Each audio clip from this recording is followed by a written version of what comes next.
I want to dig in a little deeper, Andy, with long-term care.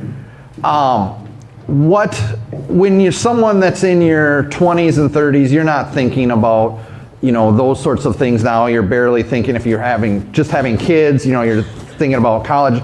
Long-term care is probably one of the furthest things from your mind when you're 20s, 30s. At what age do you kind of recommend, or do you start to have conversations with your clients when it makes sense? Tell us a little bit more about what we should be thinking about, thought process, what it does cover, what it doesn't cover, but through a typical client, how do you walk them through when it starts to make sense from them to start planning on long-term care insurance? The sweet spot to be looking for long-term care planning is probably like in your mid-40s, 45 to 55 range. That's kind of a good spot. Now, with that said, you could have a claim that qualifies for that. 30 years old, right? Yeah. So there are ways to kind of put yourself in a position to have the control and the choices later.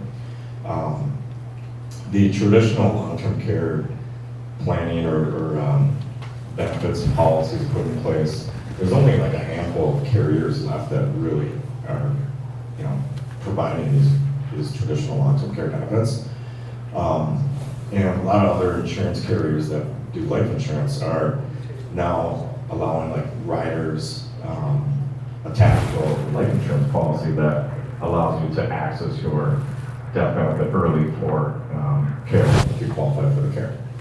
So one thing that you could do for those that are a little bit younger to put in place is that if you buy a term policy, there's some carriers that will allow you to add what's called a rider for chronic illness conversion to convert to a permanent policy later on. They have to call it chronic illness because the state of Minnesota can't call it long-term care, right? They have to call it chronic illness. So how that works is, let's say you buy a $500,000 term 30-year, and at age 50, you're like, well, I'm ready to do some long-term care planning that protects my assets, and you take $200,000 and move it into a permanent product. You can do that if you have this rider with no underwriting at all, and you just move it into the new permanent. Now you have to pay your premiums at that attained age, at age 50 in this example, but you're locked in. And if you had a claim, it depends on the carrier and how it works, but you can draw out a certain monthly benefit. Some will allow you up to like 4%, so $200,000 face amount in this example, you can get $8,000 a month. Now that's kind of close to covering some, right? That if you do the math, it's about a 2-year that you get.